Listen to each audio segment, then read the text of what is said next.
Me dijeron que me sentara en el tronco y esperara. Dijeron que volverían, pero el motor arrancó, y nunca regresó. Si algo así te pasó a ti o a alguien que conoces, comparte en los comentarios. Y si es la primera vez aquí, suscríbete para seguir el resto de este viaje, porque lo que viene es una historia de sobrevivencia que nunca imaginé vivir. Tengo 74 años. Trabajé 40 de ellos como notaria en Puebla. Crié sola a mi hijo después de que Tomás, mi esposo, murió de un infarto cuando Carlos tenía apenas 15 años. Y ese domingo de septiembre, cuando Carlos llegó a mi casa con Patricia, su esposa, y me propuso un día de campo en el bosque de las SEQOIAS, yo debía haberlo sabido, debía haber visto las señales, pero fui demasiado educada para darme cuenta. Mamá, necesitas salir más, me dijo Carlos mientras cargaba una canasta al carro. Siempre estás sola en esta casa, te hace bien respirar aire fresco. Patricia sonrió de esa forma que ella tiene, perfecta, estudiada, como si estuviera ensayando para una obra de teatro. Preparé sándwiches y agua de Jamaica, dijo. Va a ser un día hermoso. Yo me subí al asiento trasero. El camino era largo, casi 2 horas por la carretera estatal. Carlos manejaba en silencio. Patricia revisaba su teléfono constantemente. Yo miraba por la ventana, viendo pasar los pinos y las montañas. Cuando llegamos al bosque, el aire estaba fresco. Olía a tierra mojada y resina de pino. Carlos me ayudó a bajar del carro. Mi cadera ya no era la misma. Caminaba despacio. Hay un claro más adelante, dijo él. Vamos a caminar un poco. Caminamos casi 20 minutos hasta llegar a un claro rodeado de pinos altos. Carlos señaló un tronco caído. Siéntate aquí, mamá. Descansa un momento. Voy a buscar leña para hacer una fogata. Yo me senté. Patricia se quedó de pie, mirándome con esa sonrisa fija. ¿Estás bien, Rosa?, me preguntó. Nunca me decía mamá. Siempre Rosa. Sí. Solo un poco cansada. Volvemos en un momento, dijo Carlos mientras se alejaba con Patricia. Los sexta caminar de regreso hacia donde habíamos dejado el carro. Esperé 5 minutos, 10, 15, y entonces escuché el motor. Me levanté rápido, demasiado rápido. Mi cadera protestó con un dolor agudo. Caminé tan rápido como pude hacia el sendero, pero cuando llegué al estacionamiento, el carro ya no estaba. Me quedé ahí parada, con el viento moviendo las ramas sobre mi cabeza. Busqué mi teléfono en el bolsillo de mi chamarra. No estaba, lo había dejado en el asiento del carro. Patricia me había dicho que lo dejara ahí para que no se me cayera durante la caminata. Ahora entendía por qué. Curiosity Gap. ¿Por qué la abandonaron? Al principio sentí vergüenza. ¿Hice algo mal? ¿Dije algo que los molestó? ¿Me porté como una carga? Me senté de nuevo en el tronco, esperando que regresaran, pensando que tal vez fue un error, que tal vez habían ido al pueblo a comprar algo y volverían pronto. Pero pasó 1 hora, y luego otra. El sol empezó a bajar, las sombras se hicieron más largas, y entonces recordé algo que Patricia había dicho 3 meses atrás, cuando me convenció de actualizar mi póliza de seguro de vida. Es mejor tener todo en orden, Rosa, me dijo mientras yo firmaba los papeles en la mesa de mi cocina. Ya sabes, por si algo pasa. Carlos era el beneficiario. 500,000 pesos. Y ahí, sentada en ese tronco, en medio del bosque, lo entendí todo. No fue un error. No fue un olvido. Me abandonaron para cobrar el seguro. La vergüenza se transformó en rabia. Una rabia que no había sentido nunca. Ni siquiera cuando Tomás murió y me dejó sola con todas las deudas. Me pusieron precio, y decidieron que valía más muerta que viva. Me levanté del tronco. Mi cadera dolía, pero no me importó. Si sobrevivo, pensé. Ellos pierden todo. El sol estaba bajando hacia el oeste. Tomás me había enseñado eso cuando Carlos era niño y salíamos de excursión. El sol siempre se pone en el oeste. Rosa, si te pierdes, síguelo. Empecé a caminar. No tenía agua, no tenía comida, No tenía teléfono, solo tenía mi chamarra, mis zapatos viejos y la rabia que me mantenía de pie. El sendero era irregular, piedras sueltas, raíces expuestas. Cada paso me dolía, mi cadera protestaba con cada movimiento. Caminé durante 2 horas antes de que oscureciera por completo. Para entonces, ya había perdido el sendero principal. Estaba rodeada de árboles y no sabía dónde estaba la carretera. El frío empezó a entrar. En el bosque, la temperatura baja rápido cuando el sol se va. Busqué un lugar para pasar la noche. Encontré un hueco bajo un pino grande, donde las raíces formaban una especie de cueva pequeña. Me metí ahí, me abracé las rodillas, cerré los ojos, y hablé conmigo misma en voz alta. No te vas a morir aquí, Rosa, no les vas a dar ese gusto. Esa noche fue la más larga de mi vida. El frío era intenso, me temblaban las manos, los pies, todo el cuerpo. La chamarra no era suficiente. Junté hojas secas y las puse alrededor de mi cuerpo para mantener algo de calor. No dormí, solo cerré los ojos y pensé en Tomás, en cómo me abrazaba cuando teníamos miedo, en cómo me decía, tú eres más fuerte de lo que crees, Rosa. Pensé en Carlos de niño, en cómo me abrazaba antes de dormir, en cómo me decía, te quiero, mamá. ¿En qué momento ese niño se convirtió en el hombre que me dejó para morir? Escuché sonidos en la oscuridad, ramas quebrándose, movimientos entre los árboles. No sabía si eran animales o solo el viento, pero no grité, no lloré, me quedé quieta, respirando despacio, contando los segundos hasta que amaneciera. Cuando finalmente sexta la primera luz del día filtrarse entre las ramas, me levanté. Todo me dolía, la cadera, la espalda, las piernas, pero estaba viva, y eso significaba que todavía podía ganar. Salí del hueco bajo el pino, miré al cielo, el sol estaba saliendo por el este, lo seguiría hacia el oeste, hacia la carretera, hacia la civilización, hacia la justicia. El segundo día fue peor que la noche. Tenía sed, una sed que me quemaba la garganta. Mis labios estaban secos y agrietados. Caminé durante 1 hora antes de escuchar agua,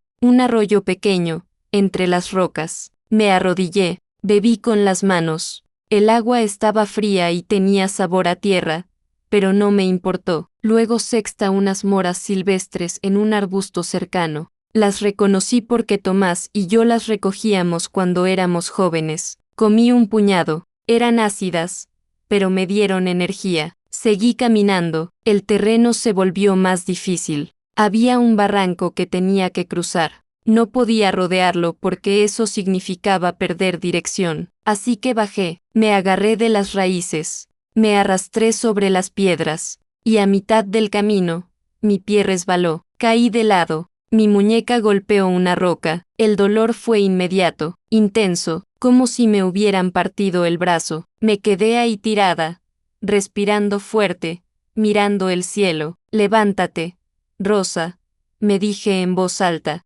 levántate, y me levanté, con una cadera lastimada y una muñeca hinchada. Seguí arrastrándome por el barranco hasta llegar al otro lado. No sé cuántas horas pasaron. Perdí la cuenta del tiempo, solo sabía que tenía que seguir moviéndome, porque si me detenía, moriría. Curiosity Gag. ¿Logrará encontrar ayuda? Fue al final del segundo día cuando los escuché. Motores. Al principio pensé que era mi imaginación, que el cansancio me estaba haciendo alucinar, pero no, eran motores reales, camiones, carros. La carretera estaba cerca. Sentí una oleada de alivio tan fuerte que casi me caigo. Empecé a caminar más rápido. Ignoré el dolor, ignoré el cansancio. El sonido se hacía más fuerte con cada paso, y entonces, entre los árboles, vi el asfalto, la carretera estatal, coches pasando a toda velocidad. Me arrastré hasta el borde del bosque. Salí a la orilla de la carretera. Levanté mi brazo bueno. El primer carro pasó de largo, y el segundo, y el tercero, pero el cuarto, un camión de carga viejo, frenó. Un hombre bajó. Tenía unos 50 años, barba gris, overol sucio. Señora, ¿está bien? Traté de hablar, pero solo salió un sonido quebrado. Déjeme ayudarla, dijo el hombre mientras me sostenía del brazo, y ahí, en la orilla de esa carretera, finalmente lloré. El camionero se llamaba Don Julio. Me ayudó a subir a la cabina de su camión y me dio una botella de agua. ¿Qué le pasó?, me preguntó mientras manejaba. Le conté todo: el día de campo, el abandono, las 2 noches en el bosque. Don Julio apretó el volante con fuerza. ¿Su propio hijo hizo eso? Sí. ¿Quiere que la lleve al hospital? No. Dije, lléveme cerca de mi casa, pero no me deje en la puerta. Él me miró confundido. ¿Por qué no? Porque primero necesito ver qué están haciendo. Don Julio asintió. Parecía entender. Me dejó a 2 cuadras de mi casa, en la avenida del Molino. Me dio su número de teléfono. Si necesita algo, llámeme. Y vaya a la policía, señora. Esto no puede quedar así. Le agradecí. Bajé del camión, caminé despacio hacia mi casa, y cuando llegué a la esquina, me escondí detrás de un árbol, y vi algo que me hizo temblar de rabia. Curiosity Gag. ¿Qué vio Rosa? Había globos blancos atados al buzón de mi casa, globos blancos, como los que se ponen en los funerales. Me acerqué más, escondiéndome entre los coches estacionados, y ahí estaba Patricia, parada en la entrada de mi casa, vestida de negro, con lentes oscuros, hablando con la vecina de al lado. Fue muy repentino, decía Patricia con voz quebrada. Se perdió en el bosque. Buscamos por horas, pero el bosque es muy grande. La vecina la abrazaba. Lo siento mucho, Patricia. Rosa era una mujer tan buena. Patricia se secó una lágrima inexistente. Estamos esperando que la policía termine la búsqueda, pero ya pasaron 3 días. Las probabilidades son muy bajas. Me quedé helada. 3 días. Ya habían pasado 3 días, y ellos ya me estaban llorando. Ya me habían enterrado en palabras. Vi a Carlos salir de la casa, también vestido de negro, con cara de tristeza que parecía sacada de una telenovela. Se abrazó con Patricia, los dos actuando el papel perfecto de hijo y nuera desconsolados. Y yo, la muerta, los miraba desde la esquina con la ropa sucia, la muñeca hinchada y la rabia creciendo en el pecho. No iba a dejar que se salieran con la suya. Me quedé observando durante otra hora. Los vecinos llegaban, ofrecían condolencias. Patricia lloraba en el momento justo. Carlos asentía con tristeza, y entonces llegó un carro plateado. Un hombre bajó con un maletín, traje gris, corbata azul. Lo reconocí. Era Miguel Sánchez, el representante de la aseguradora. Mi corazón se aceleró. Patricia y Carlos lo recibieron en la puerta. Hablaron brevemente. Luego entraron a la casa. Mi casa. Me arrastré hasta la ventana del comedor. La cortina estaba medio abierta. Los sextas sentarse alrededor de la mesa. La misma mesa donde yo comía sola cada noche. Miguel sacó papeles de su maletín. Carlos los revisó. Patricia se inclinó para leer. Y luego Miguel sacó una pluma. Carlos firmó. Patricia firmó. Miguel les entregó un sobre. Se dieron la mano. Sonrieron. Ya estaban celebrando. Ya habían cobrado el seguro de mi vida. Mientras yo seguía viva, me alejé de la ventana. Caminé hacia la cafetería del barrio, 2 cuadras más adelante. Necesitaba un teléfono. Necesitaba ayuda legal. Y necesitaba recuperar todo lo que me habían robado. Curiosity Gag. ¿Cómo recuperará Rosa su vida? En la cafetería, le pedí prestado el teléfono a la dueña, doña Lupita, que me conocía desde hacía 20 años. Rosa, Dios mío, pensé que estabas muerta. Lo sé, pero no lo estoy. Le expliqué todo en 2 minutos. Doña Lupita me dio café caliente, pan dulce y su teléfono. Llamé a Fernanda Gutiérrez, una abogada que había sido mi compañera en la notaría. Nos habíamos mantenido en contacto después de mi jubilación. Rosa, ¿eres tú? Escuché que, estoy viva, Fernanda, y necesito tu ayuda urgente. Le conté todo, el abandono, el seguro, los globos blancos. Hubo un silencio largo del otro lado de la línea. Luego Fernanda habló con una voz que yo conocía bien. La voz de abogada afilada lista para la guerra. Voy para allá, no te muevas. Fernanda llegó en 30 minutos. Me llevó directo al banco. Con su ayuda, congelé todas mis cuentas. Revoqué el poder notarial que le había dado a Carlos hace 2 años. Bloqueé el acceso a mi caja de seguridad. Luego fuimos al tribunal. Fernanda presentó una demanda de emergencia para restaurar mis derechos sobre mi propiedad, mis cuentas, mi seguro, y solicitó una audiencia, urgente, mañana a las 10 de la mañana, dijo el secretario del tribunal. Ahí estaremos, respondió Fernanda con una sonrisa. Esa noche dormí en la casa de Fernanda, me bañé, me puse ropa limpia que ella me prestó. Comí por primera vez en 3 días una comida real, pero no pude dormir bien. Seguía viendo la cara de Carlos, la sonrisa falsa de Patricia, los globos blancos en mi buzón. ¿Cómo llegamos aquí? Le pregunté a Fernanda mientras tomábamos té en su cocina a las 2 de la mañana. Fernanda me miró con compasión. No es tu culpa, Rosa. Hay personas que pierden su humanidad cuando se trata de dinero, pero es mi hijo. Lo crié sola, le di todo, y él te vio la cara, dijo Fernanda, pero mañana, en ese tribunal, vas a recuperar tu dignidad. A la mañana siguiente, Fernanda me ayudó a vestirme, pantalón negro, blusa blanca, mi collar de perlas que había guardado en su casa años atrás. Me miré al espejo, tenía moretones en la cara, la muñeca vendada, caminaba cojeando, pero estaba viva, y estaba lista. Entramos al tribunal a las 10 en punto. Carlos y Patricia ya estaban ahí, sentados con su propio abogado, un hombre joven con traje caro. Cuando me vieron, sus caras se descompusieron. Carlos se puso de pie de inmediato. Mamá, Patricia se quedó sentada, paralizada, blanca como el papel. La jueza, la magistrada Herrera, golpeó su martillo. Orden, todos siéntense. Nos sentamos. Carlos no dejaba de mirarme. Patricia miraba al suelo. La jueza revisó los documentos. Señora Rosa Méndez, usted alega que su hijo y su nuera la abandonaron en el bosque con la intención de cobrar su seguro de vida. ¿Es correcto? Sí, su señoría. La jueza miró a Carlos. Señor Méndez, el abogado de Carlos se levantó. Su señoría, esto es un malentendido. Mi cliente estaba buscando a su madre desesperadamente. Reportó su desaparición a la policía. Fernanda se levantó. Su señoría, tengo aquí una copia del reporte policial que el señor Méndez presentó. Fue presentado después de haber cobrado el seguro de vida de su madre. Y tengo aquí el comprobante de pago de la aseguradora, fechado 2 días atrás. La jueza tomó los documentos.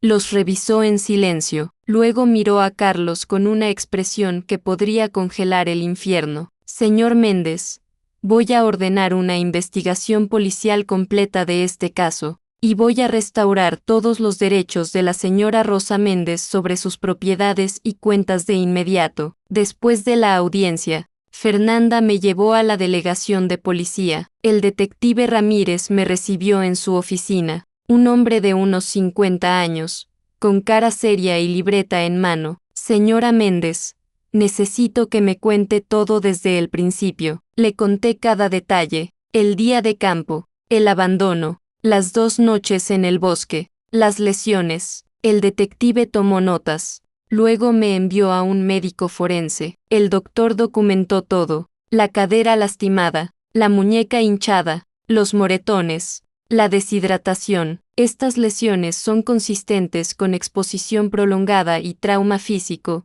dijo el doctor mientras escribía su reporte. El detective Ramírez me llamó de nuevo a su oficina. Señora Méndez, esto es intento de homicidio con agravante de vínculo familiar. Voy a emitir una orden de arresto para su hijo y su nuera. Sentí algo extraño en el pecho. No era felicidad, no era tristeza, era justicia. ¿Cuánto tiempo pueden recibir? Pregunté, dependiendo del juez y las pruebas, entre 10 y 20 años. Asentí. Proceda.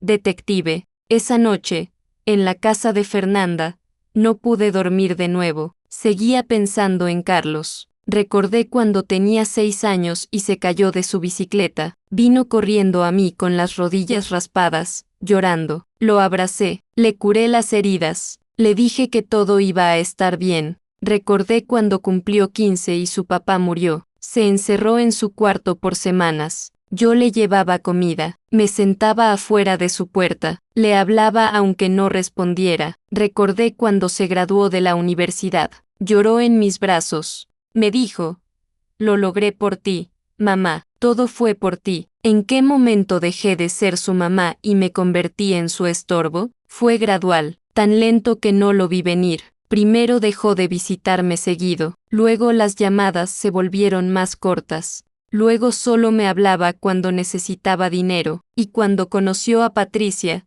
todo empeoró. Ella lo cambió, o tal vez solo sacó lo que ya estaba ahí. Patricia lo convenció de que yo era una carga, de que mi casa era un activo desperdiciado, de que mi seguro de vida era una oportunidad. Y Carlos, mi niño que una vez lloró en mis brazos, aceptó. Decidió que yo valía más muerta que viva. Curiosity Gag.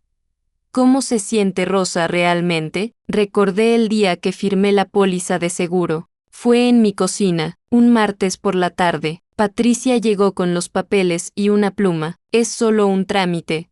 Rosa, me dijo, todas las personas de tu edad deberían tener esto actualizado. Yo confiaba en ella, confiaba en mi hijo. Firmé sin leer bien, sin hacer preguntas, y ahora recordaba algo más. Algo que en ese momento no me pareció importante. Cuando firmé, Patricia me miró a los ojos, y por un segundo, solo un segundo, vi algo frío ahí, algo calculador, pero lo ignoré. ¿Por qué? ¿Quién quiere creer que su nuera está planeando su muerte? Ahora veía claro. La frialdad siempre estuvo ahí, en cómo nunca me decía mamá, en cómo cambiaba de tema cuando yo hablaba de mis días en la notaría, en cómo le decía a Carlos, tu mamá necesita menos espacio, debería vender la casa. Patricia nunca me vio como familia, me vio como un obstáculo, como dinero en espera, y convenció a mi hijo de verme igual. 3 días después, el detective Ramírez me llamó, señora Méndez, tenemos una orden judicial para que pueda regresar a su casa. Vamos a acompañarla con escolta policial. Llegamos a mi casa a las 4 de la tarde. Había 2 patrullas afuera. Carlos y Patricia estaban ahí, con un camión de mudanza vacío en la entrada. Cuando me vieron llegar, Patricia intentó correr hacia el camión, pero un oficial la detuvo. Nadie se mueve, dijo el oficial. Caminé despacio hacia la puerta de mi casa, usé mi llave, abrí mi puerta. Adentro, todo estaba revuelto. Habían empacado mis cosas, mis fotos, mis recuerdos, cajas por todos lados con la etiqueta donar o vender. Mi vida entera empacada como si fuera basura. Vi una caja con las fotos de Tomás. La abrí, ahí estaba nuestra foto de boda, la foto de Carlos de bebé, todas las memorias que Patricia había decidido tirar. Carlos intentó hablar, mamá. Yo, lo miré directo a los ojos. No me hables, dije, no te atrevas a decirme mamá. Entré a mi casa, cerré la puerta, y por primera vez en días, estuve en mi hogar, pero ya no se sentía igual. Carlos tocó la puerta, una vez. 2 veces. Mamá, por favor, déjame explicarte. No respondí. Tocó de nuevo. Por favor, solo escúchame. Fernanda, que estaba conmigo, me miró. ¿Quieres que se vaya? Pensé por un momento. Luego abrí la puerta. Carlos estaba ahí, con los ojos rojos. Patricia se había ido en el camión de mudanza con un oficial siguiéndola. Tienes 2 minutos, le dije. Carlos respiró profundo. Yo, lo siento, no sé qué me pasó. Patricia me convenció de que era la única forma de salir de las deudas. Yo no quería hacerte daño. ¿No querías hacerme daño? Repetí. Me dejaste para morir en el bosque,